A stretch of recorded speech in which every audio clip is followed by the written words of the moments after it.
Portanto, vocês, meus amados, visto que já sabem disso, tenham cuidado para que não sejam arrastados pelos erros desses insubordinados e caiam da posição segura em que se encontram. Pelo contrário, cresçam na graça e no conhecimento do nosso Senhor e Salvador Jesus Cristo.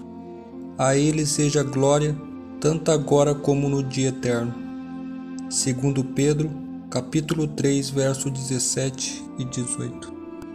Para muitas pessoas, o título da lição desta semana pode parecer um tanto estranho. Como você pode encontrar descanso nos laços familiares se sua família for disfuncional? E se você tiver um pai opressor e autoritário? Talvez você tenha pouco ou nenhum relacionamento com a sua mãe. E se houver rivalidade intensa entre irmãos? Mas é claro que o que se manifesta entre muitas famílias são estreitos laços de afeto. O lar, nesse caso, é um lugar de apoio onde o amor pode ser expresso abertamente. Contudo, nem sempre é assim. Na lição desta semana, poderemos obter encorajamento com a experiência de José, rejeitado por seus irmãos ciumentos, vendido como escravo, separado de sua família, injustamente condenado e preso. Mas diante de tudo, José ainda manteve sua fé.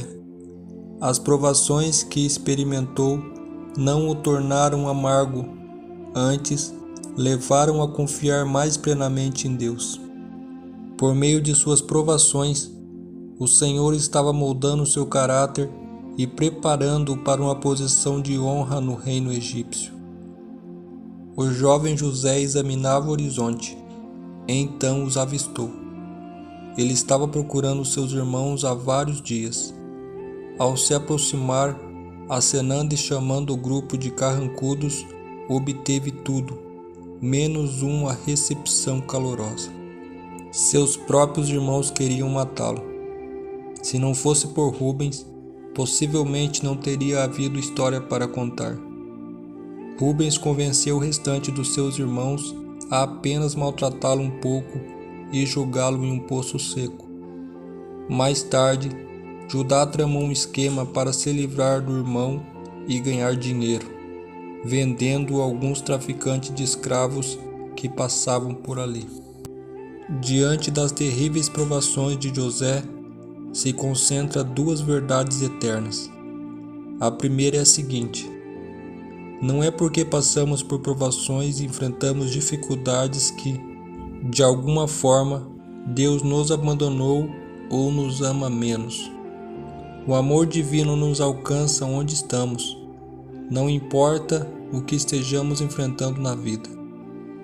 A segunda é: os desafios com que nos deparamos frequentemente nos preparam para algo muito maior do que aquilo que podemos imaginar. Deus tem um plano para tudo o que acontece e está trabalhando para cumprir seu propósito final em nossa vida. A história de José é a história de um jovem que foi fiel a Deus em meio de laços familiares disfuncionais.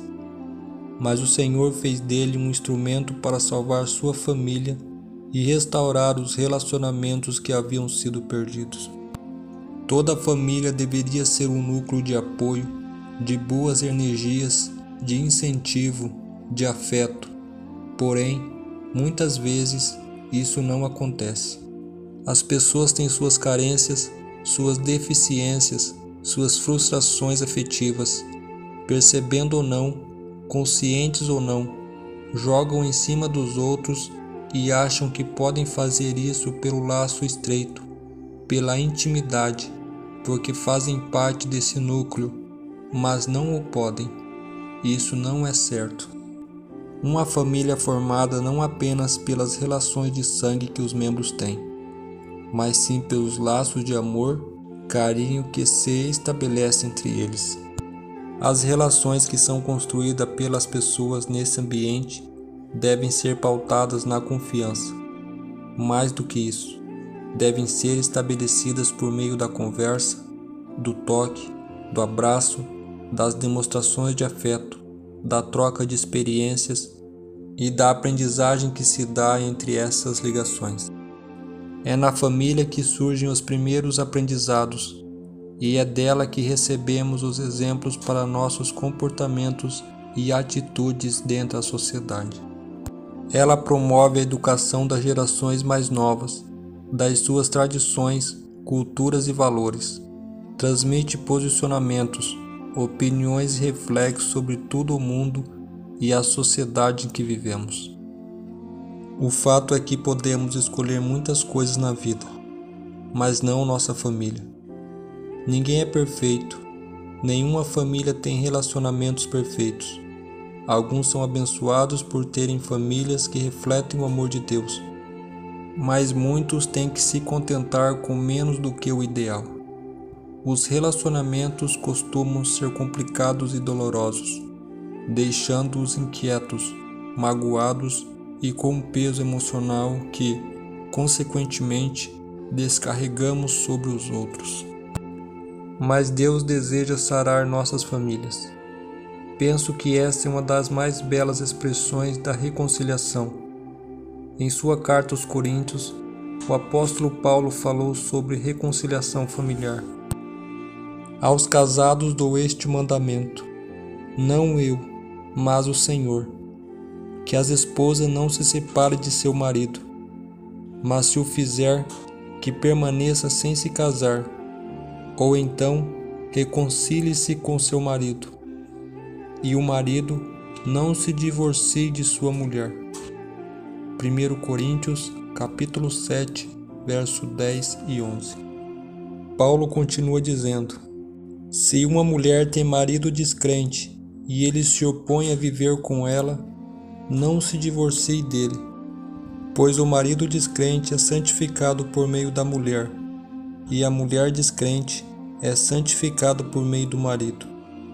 Se assim não fosse, seus filhos seriam impuros, mas agora são santos. 1 Coríntios capítulo 7, verso 13 e 14. Deus deseja operar um milagre na vida de pessoas que tiveram seus relacionamentos familiares destruídos. Não é algo automático, da noite para o dia. Envolve muitos consertos e acertos, mas é algo glorioso. A pergunta é: você quer encontrar descanso nessa área da vida? Na história de José e de seus laços familiares, veremos que Deus traz cura e descanso emocional, apesar dos relacionamentos disfuncionais. Querido Deus, abençoe todas as famílias, que o afeto, o amor e principalmente a comunhão em Ti estejam com todas elas. Essa é a nossa oração, em nome de Jesus. Amém.